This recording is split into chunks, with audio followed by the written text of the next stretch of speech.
told you that I've fallen, and I like the way you say my name. My heart skips a beat when I hear you calling, and I like that it won't go away.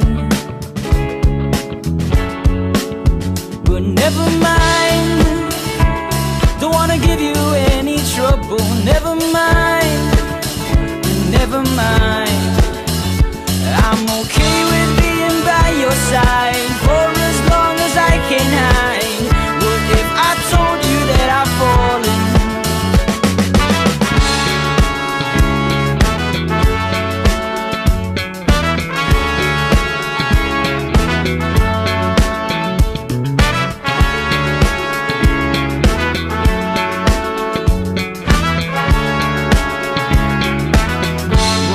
I told you that I've fallen, a heart-shaped arrow through my chest. I'll make you breakfast every morning and pick you up when you're a mess. I know that it won't ever stop. You know I'll be there when you call me, whether you like it or not. Without a warning, now I'm falling for this picture on my phone. But don't mind me, I'm just falling. I'll get back up on my own. Please don't say my name out this place.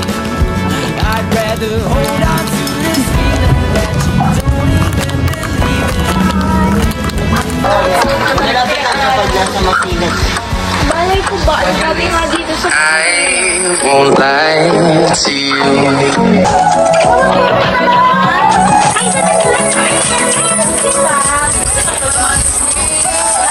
O diba, humble pa siya, sinasabi niya may hirap, pero in reality, ang galing-galing na nag-text. Diba?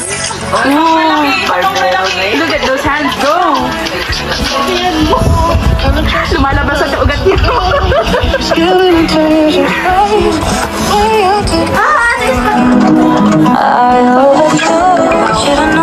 Pogi-pogi naman ni Amaya. Galing-galing naman niya. Laki ng punta natin. Oo, kulayan natin yung ulit. Ano? Meeting siya pa naman yung kanya.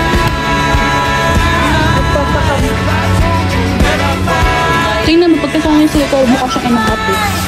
Sa'yo nga yun eh. Forward, tignan. Kinakapit daw kasi laro eh.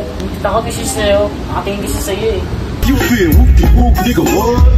Praying Snoop running down in the line, with Doc in the back, sipping on yak. Clipping the strap, dipping through the wood. Compton, Long Beach, Inglewood. South Central, I feel the left on your bug. Got a nigga in the pub. I'm on one, I might bell up in the Century Club with my jeans on and my... ASBS, Dr. Jennifer F. Vivas. Para sa kategory ng English Youth Writing. Si Ma'am Linda Santinal to Health Award sa Youth Writing po. Kung okay na po sa amin kasama si Sir Robert, kung okay lang Sir Robert. Maraming